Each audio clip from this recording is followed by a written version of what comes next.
पूरा गांव चुपचाप सोया हुआ था। दिन भर की मेहनत से थक कर सोए थे।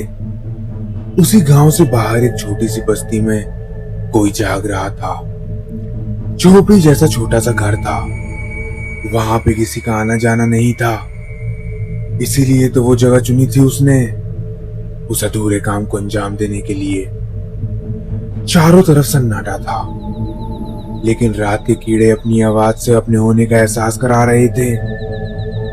पूरा माहौल तनावपूर्ण लग रहा था। इसी माहौल में निकली थी वो उस झोपड़ी में आई। गांव वालों के सोने के बाद चुपचाप निकल आई थी वो एक खौफनाक काम को अंजाम देने के लिए। उसने साथ में लाई हुई अपनी मोमबत्ती जलाई।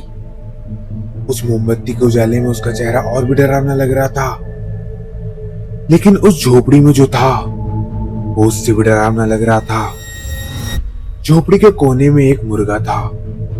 उसके पैर और पंख बंधे हुए थे, जिसकी वजह से वो हिल भी नहीं पा रहा था। उसने मुर्गे की तरफ देखा। एक अजीब सी मुस्कुराहट उसके चेहरे पे आई। उसने अपने बाल खुले छोड़े और मटके में रखा पानी अपने ऊपर डाल लिया।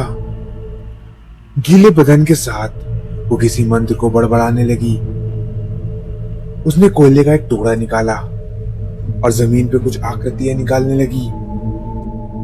उसने 4 नींबू निकाले और अंगूठा चुबाकर चारों नींबू फोड़े और एक एक नींबू चारों कोनों में रख दिया। उसने मुर्गे को देखा और आकृति के सामने पकड़ा। वो मंत्रों का उच्चारण जोर जोर से करने लगी। उसकी आंखें लाल हो गईं। उसने मुर्गे की गर्दन पकड़ी। मुर्गा तड़पने लगा। देखते ही देखते उसने उसकी गर्दन मोड़ डाली। थोड़ी देर में मुर्गा पैर झाड़कर शांत हुआ। उस मुर्गे के साथ साथ वो औरत भी शांत हुई। पूरा माहौल शांति से भर गया। लेकिन उसने शुरू किया था जानलेवा खेल, जिसे बोलते हैं काला जादू। इस कहानी के लेखक हैं असीम नागराल।